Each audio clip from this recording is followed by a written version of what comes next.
This is not my usual setup. Typically I've got a microphone in front of me and I'm speaking my mind straight away. I'm here to do that today. However, I'm in not the greatest location, not the best lighting, not the best background. My audio quality isn't nearly as good as it typically is. However, I needed to get this video off my chest. I can't sleep, I'm just out of my bed. I'm thinking about this. Sean O'Malley versus Pedro Munhoz has been announced, or is about to be announced, for July 2nd in Las Vegas. Before I go any further, I want to kind of give a bit of backstory. Now, I'm speaking my mind here, this is what I do here. I ramble a little bit, I rant on a little bit. Sean O'Malley kind of saved me.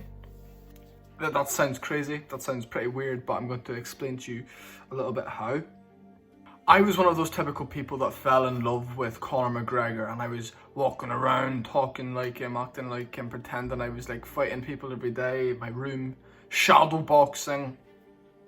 I might make a full video of like my introduction to MMA if this channel grows a little bit more. I mean, I absolutely love that. I mean, this is my passion, this is my life. I fucking absolutely love it. So anyway, Sean O'Malley I loved McGregor, but I knew, and I really felt like replicating him, and I was kind of in this mindset of like, I want to figure out my style, figure out how I'd love to fight.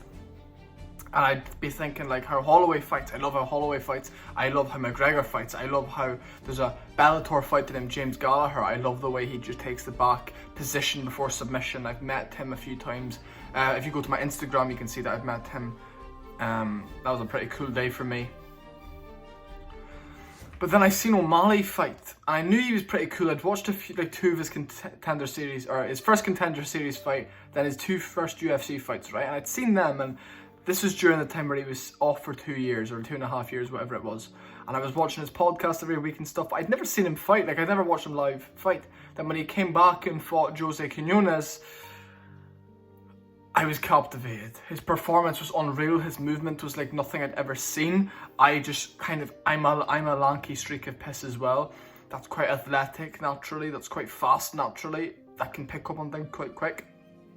All I need now is work ethic and dedication, commitment, and I might be able to one day myself. You never know. I'm not going to speak about me or myself. I'm going to just speak about what I know. And what I know is that he reinvigorated my love for being a fan. I'd watch every UFC event, of course, but now, and I love Israel Adesanya, I'm a fan of him, but I'm not a fucking fan, you know what I mean? Like, I'll watch him, no bother, but I don't get nervous before it. I'm not a fucking, it's just, the way O'Malley I'm kind of going off on a bit of a tangent, but my point that I'm trying to get across to you right now is that he's fighting Pedro Munhoz. Pedro is ranked number 10 in the world, O'Malley is 13th. O'Malley's going to go out there, and I believe if it's a 3-round fight, I think, I'm gonna say this, and I'm gonna say this knowing O'Malley's skill set and knowing how good O'Malley is, I'm going to say he's going to win a 29-20 decision against Pedro Munhoz.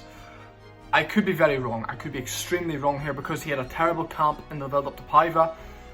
And he absolutely dominated Paiva with a bad rib, being scared of the takedown. He did it emphatically. He was piecing Chito Vera up on the feet, outspeeding him, outclassing him, and Vera's just had a fantastic fight this past weekend, defeating Rob Font. However, Vera is a very slow starter in the first round. He makes reads, then he adjusts. I don't know how that fight would have went, but in a 3-round fight, if O'Malley had carried over with the same momentum to the second round, he could have won. However, Vera got the job done, regardless of the circumstances. Well done. I'm not a hater for Chito Vera. I think he's a completely very respectable fighter, and I love him very much in terms of a fight fan. I watch his fights and I'm like, wow, this is a fun fight to watch. However, I'm not the type of fan that loves grueling battles or wars. I am the type of fan that loves flawless defeats, completely outclassing someone on every single level.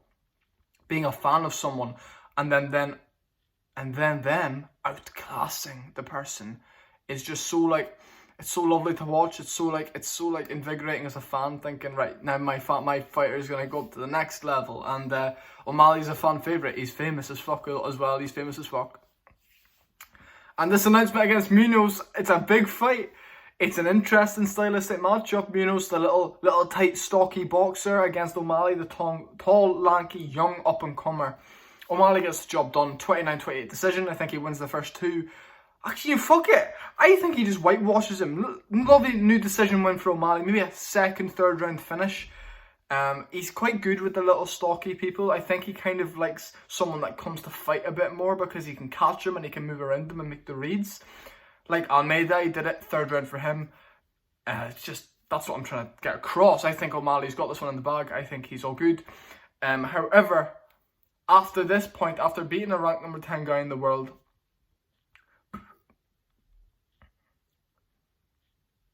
then we're going to see properly what O'Malley is made of. And I just want to come on here because I was kind of just wanting to get my thoughts out on O'Malley and his situation. We haven't seen him in a little while. Last time we seen him was last July. No, yes, it was. No, it wasn't. It was December. Fuck, I'm so dumb. It was December we last seen O'Malley. So by the time he fights, 7 months. Nice little bit of time recovery. He had a bad rib, he had a bad knee, I think, as well. Let that heal. Get back into training. Out of like the partying lifestyle. That's one thing I do notice about him. He does party a lot, but he's healthy. You know what I mean? He eats very clean most of the time. He's not like Paddy Pimblett who balloons up, then has to diet and kill himself to make weight. But to be fair, Pimblett doesn't kill himself anymore to make weight. He just does it pretty healthily now. We're not speaking about Pimblett today though. I'm speaking about Sugar Sean, and I wish O'Malley the best. I'm just coming on here to tell you I'm a fan. I'm a realistic fan though, and I'm going to say, I'm not going to go out there and say O'Malley's going to completely dominate him in a minute. That's not O'Malley's style. He's going to whitewash him and he's going to KO him in the second or third round, I believe. I can see Munhoz trying to go for those low leg kicks, heavy leg kicks, them not having too much effect on O'Malley, maybe stopping his movement a little bit, stopping him in his tracks, making him reset. That's all we really see of O'Malley. Whenever he gets kicked, and you can tell it affects him, because we've seen it against Almeida a few times. O'Malley just does a little dance and he just readjusts. He composes himself again, and he doesn't try to give one back straight away, which is what I like about him. If he gets hit, he knows he doesn't have to retaliate straight away. He just takes his time, pieces them up, and he gets the job done. As far as for Munhoz, pretty good fight. Him and Cruz last time. I mean, he dropped Cruz like a jab or something. He's a pretty standard fighter though. He's got a good right hand. I think when he knocked Garbrandt out, it was good. Headbutt into like a brawl sort of thing, kind of like a hit or a miss situation. I think he's very predictable. I think he's very like your standard orthodox Muay Thai type striker with a good wrestling background. I think O'Malley's different though. It's kind of like the McGregor effect. He just comes out and whitewashes people that are that standard style. That's why I think, I'm gonna say it, I kind of thought, I knew he would knock Paiva out, but Paiva's quite like a lanky streaky piss himself, but he's a smaller one. But obviously Paiva was coming off from flyweight. However, my rant is over with now. I don't know what else to say. My rant is done, and I'm going to go to bed now because I just wanted to kind of blur out some emotions about O'Malley versus Munhoz. July 2nd, I'll be watching it live, most likely doing a fight companion. Trying to build this channel up a little bit, get myself a little bit of a following. See you very soon, everybody. Thank you.